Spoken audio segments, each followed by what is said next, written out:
Hello guys, I welcome you all to my YouTube channel. आज हमारी lecture series की 4th video रहने वाली है। JKPSI और कांस्टेबल के लिए जो बच्चे जोरों शोरों से तैयारी कर रहे हैं उनकी रिवीजन क्लास के लिए हमने ये अपनी लेक्चर सीरीज स्टार्ट की है। जो बच्चे रिवाइज कर रहे हैं ये वीडियोस उनके लिए भी हेल्पफुल है, जो बच्चे नए से तैयारी कर रहे हैं ये वीडियोस उनके लिए भी हेल्पफुल है। At least you will get something. रोज़ के 5 कॉन्सेप्ट्स 5 क्वेश्चन हम डिस्कस करते हैं। ओके, तो आइए शुरू करते हैं अपनी आज की 4th वीडियो। आज का क्वेश्चन नंबर 1 आपके सामने ये रहा, ये देखिए, ये है हमारा क्वेश्चन नंबर 1 आज का। ओके, क्वेश्चन हमारा क्या रहा है? हाँ, ये रेशियो के कॉन्सेप्ट से आप ऐसे क्वेश्चन को अटेम्प्ट कर सकते हैं। ओके, ग्रेप्स की बात हो रही है, contains 80% water with while dry grapes contain 10% water. ठीक है भाई, मैं यहाँ बात कर लेता हूँ ग्रेप्स की, यहाँ फ्रेश की बात कर लेते हैं और यहाँ ड्राई की बात कर लेते हैं। ठीक है, और यहाँ बात कर लेते हैं पल्प और वाटर की बात कर लेते हैं। ओके, पल्प यानी कि वाटर के अलावा जो पार्ट बचा उसे कहते हैं पल्प। ठीक है, ठीक। क्वेश्चन कह रहा है फ्रेश केस के लिए 80% वाटर, तो 80% की फ्रैक्शन लेंगे, फटाफट ले लेते हैं। 80% की फ्रैक्शन आप लेंगे, कितना आएगा? 80 अपॉन में 100, 0 से 0 कटा, 4 2 = 8, 4 5 2 4 = 8, 2 5 = 10, यानी कि 4/5। 80% वाटर है, यानी कि अगर मेरा टोटल पल्प और वाटर मिला के 5 है तो वाटर कितना पार्ट कंप्राइज कर रहा है? 4। तो पल्प कितना हो गया? पल्प हो गया मेरा 1। ओके, ठीक है भाई। और ड्राई ग्रेप्स कंटेन 10% वाटर, तो ड्राई ग्रेप्स की बात कर लेते हैं 10% की फ्रैक्शन कितनी आएगी? 1/10। ठीक है, 10% वाटर यानी कि वाटर 10% है, अगर 1 आ गया तो पीछे कितना बचा? 9। टोटल हो गया हमारा 10। देखिए भाई, हमने कुछ नहीं किया, मैं रिवाइज कर देता हूँ। फ्रेश फ्रूट कंटेन 80% वाटर, 80% उसमें वाटर है, यानी कि अगर टोटल 5 हिस्से हैं 4 हिस्से तो वाटर है भाई फ्रेश में। ठीक है, और पल्प 1 बचा, 5 में से 4 गए 1। और ड्राई फ्रूट में 10% वाटर है, 10% की मैंने फ्रैक्शन ली 10, डिनोमिनेटर को मैंने फाइनल मान लिया 10, तो 10 का 10% होता है 1 अगर मेरा वाटर है तो पीछे पल्प कितना बचा? 9। अब आपको पता होगा फ्रूट चाहे फ्रेश होगा, फ्रूट चाहे ड्राई होगा, पल्प की परसेंटेज तो सेम ही रहती है हमेशा, है ना। तो हम क्या करेंगे, यहाँ पे पल्प की फ्रैक्शन जो है, यहाँ पे रेशो बोलेंगे, इसको हम सेम बनाएंगे। इसको सेम कैसे बनाएंगे? ये 9 है, ये इसको भी 9 बना दीजिए, इसको भी 9 बना दीजिए। ऐसा करने से हमारी पल्प और वाटर की रेशो यहाँ फ्रेश में और यहाँ ड्राई में कितनी बन गई?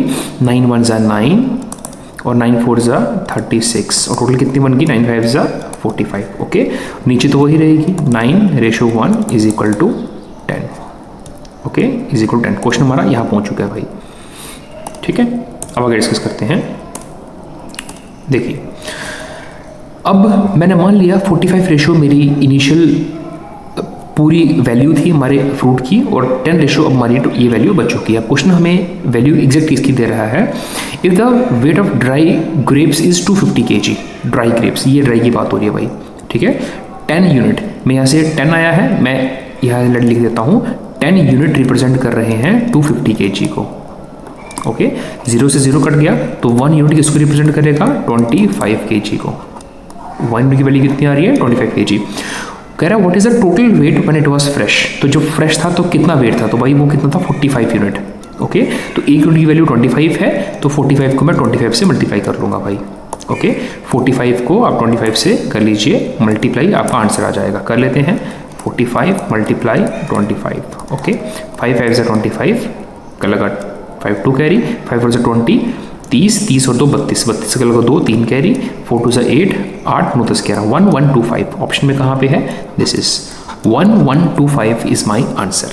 ठीक है, ऐसे क्वेश्चंस को आप एलिगेशन से भी कर सकते हैं, बट वो कॉन्सेप्ट मैंने अभी आपको नहीं बताया है, तो रेशो के कॉन्सेप्ट से आप इन क्वेश्चनों को ऐसे अटेम्प्ट कर सकते हैं। Okay, let's move to our next question. हाँ, ये एक ही वैरायटी के क्वेश्चंस हैं, इसलिए मैंने इनको सबको इकट्ठा रखा है। तो मैं 18 19 20 मैं आपको क्वेश्चन नंबर 19 करवा देता हूँ। Okay, let's do question number 19। A fruit seller buys lemons at 2 for a rupee, यानी कि CP की बात हो रही है। ठीक है, CP में 1 रुपये में कितने लेमन आ रहे हैं? 2। और SP की अगर मैं बात करूँगा, ठीक है, तो 5 लेमन आ रहे हैं 3 रुपये के, 3 रुपये के आ रहे हैं 5 लेमन्स, ओके, 2 लेमन 5 लेमन। ठीक है भाई, देखो इन क्वेश्चनों में यही कॉन्सेप्ट है कि हमारा प्रॉफिट या लॉस हमेशा अपनी यूनिट्स सेम पे निकलता है, यानी कि क्वांटिटीज़ हमें सेम करनी है। ठीक है, अगर यहाँ मेरे 2 लेमन है, यहाँ मेरे 5 लेमन है, मैं इनको सेम बनाऊंगा, तब जाके मैं पता लगा पाऊंगा कि मुझे प्रॉफिट हो रहा है या लॉस हो रहा है। तो इनको सेम कैसे बनाऊंगा, 2 और 5 कैल्सियम लीजिए 10, इसको भी 10 से इसको 10 बनाइए इंटू 5 कर दीजिए, इसको 10 बनाइए इंटू 2 कर दीजिए। ऐसा करने से मेरा क्वेश्चन कहाँ पहुँच गया, ऐसा करने से मेरा क्वेश्चन यहाँ पहुँच गया जी। ये देखिए यहाँ पे 5 1 5, 5 रुपये के आ रहे हैं कितने लेमन्स, 10 लेमन्स। ठीक है, और यहाँ 3 2 6 रुपीज़ के कितने लेमन्स आ रहे हैं, 10 लेमन्स, 5 2 10 लेमन्स। ओके, अब देखिए मेरी जो यूनिट्स हैं, क्वांटिटीज़ हैं, वो सेम हो चुकी हैं। ठीक है, ये देखिए मेरी क्वांटिटीज़ जो हैं ये दोनों के दोनों सेम हो गई हैं भाई।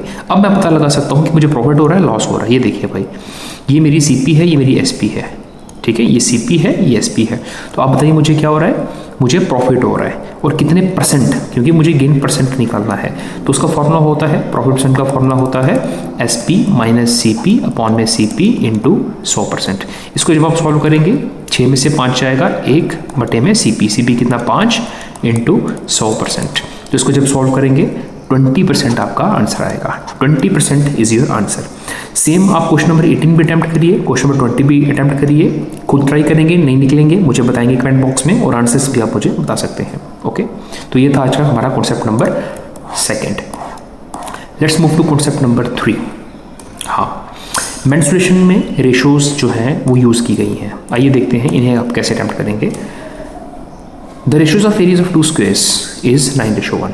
आपको पता है भाई एरिया ऑफ स्क्वायर क्या होता है, एरिया ऑफ स्क्वायर का फॉर्मूला होता है हमारा साइड स्क्वायर। ओके, इसी कॉन्सेप्ट को हम यूज़ करेंगे।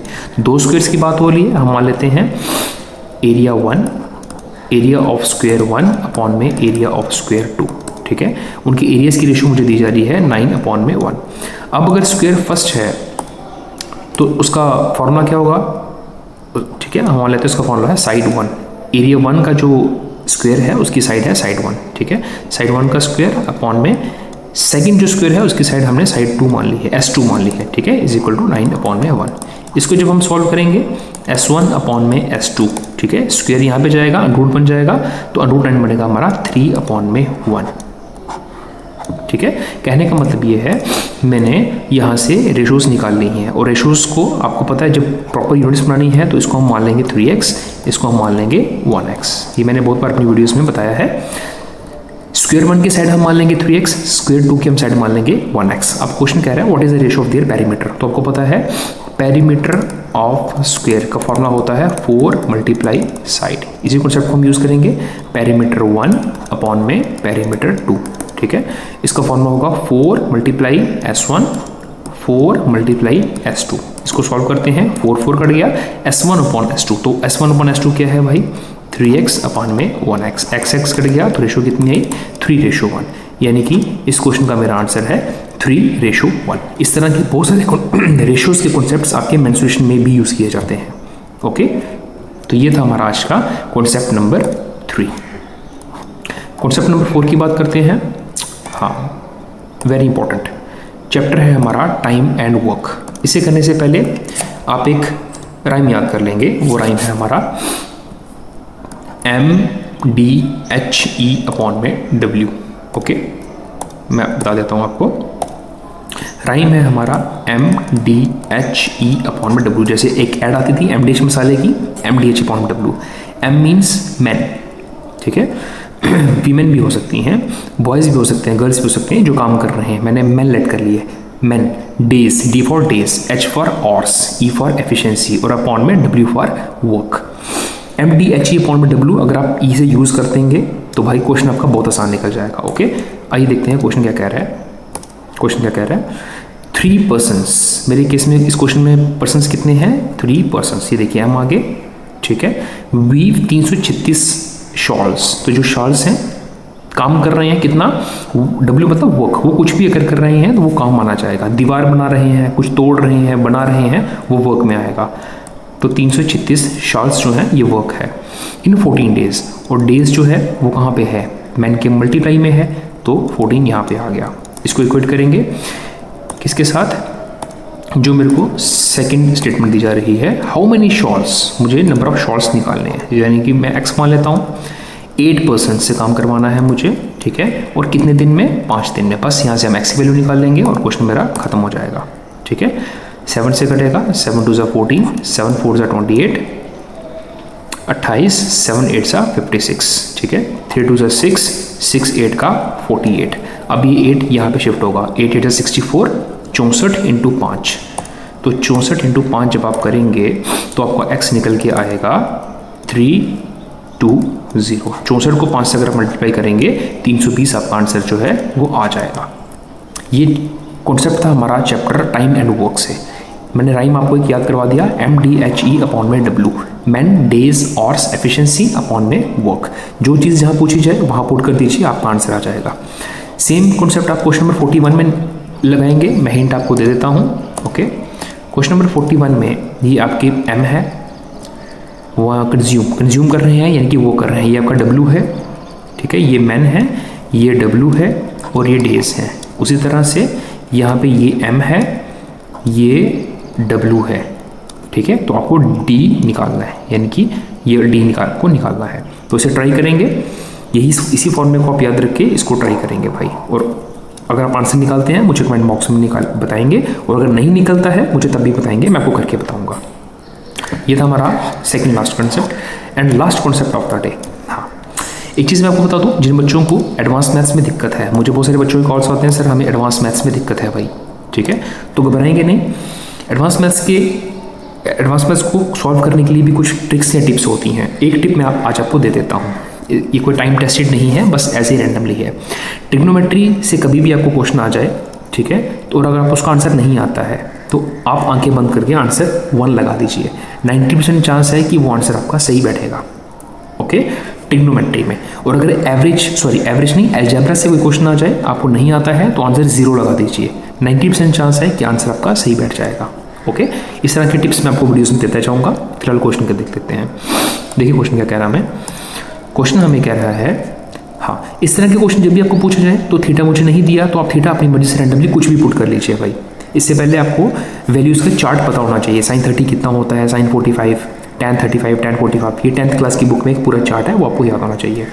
तो tan और cot की सबसे आसान जो डिग्रीज हैं, ठीक है, वो है 45 डिग्री, क्योंकि tan 45 भी 1 होता है, cot 45 भी 1 होता है, ओके। इसको जब मैं पुट करूँगा तो 1 अपॉन में 1 प्लस tan 45 कितना हो गया 1, तो 1 का स्क्वायर 1, ठीक है, प्लस 1 अपॉन में 1 प्लस cot 45 भी कितना होता है, तो 1 का स्क्वायर 1, यानी कि ये मेरे पास आ जाएगा 1 अपॉन में 2 प्लस 1 अपॉन में 2, हाफ, और हाफ कितना बन गया 1। ये देखिए भाई, जैसा मैंने आपको बताया, ठीक है, 1। हाँ, तो ट्रिग्नोमेट्री चैप्टर से कोई क्वेश्चन आ जाए, आपको नहीं आता है तो क्या आंसर लगाएंगे 1। अलजेब्रा चैप्टर से कोई क्वेश्चन आ गया, आपको नहीं आता है तो क्या लगाएंगे 0। टाइम टेस्टेड नहीं है, बट कुछ हद तक ये आपके लिए काम कर जाएगा, ओके। तो ये थे हमारे आज के 5 कॉन्सेप्ट्स ऑफ द डे। इसी तरह से आप वीडियोस में बने रहिए, मैं रोज़ आपके लिए 5 क्वेश्चंस और 5 कॉन्सेप्ट्स लेके आता हूँ। आपको अगर डिमांड है, आपकी अगर डिमांड है कि सर इस कॉन्सेप्ट पे आप वीडियोस बनाइए, तो मैं वो भी फुलफिल करूँगा, आप मुझे बताइएगा, ठीक है। मैथ्स निकालते रहिए, ज़बरदस्त तरीके से आप सिलेक्शन की ओर बढ़ते जाइए, ठीक है, मैं आपके साथ हूँ। किसी भी कॉन्सेप्ट में अगर दिक्कत आ रही है आप मुझे बता सकते हैं। मिलते हैं फिर नेक्स्ट वीडियो में, अपना ख्याल रखिए, मैथ्स निकालते रहिए। जय हिंद, जय भारत।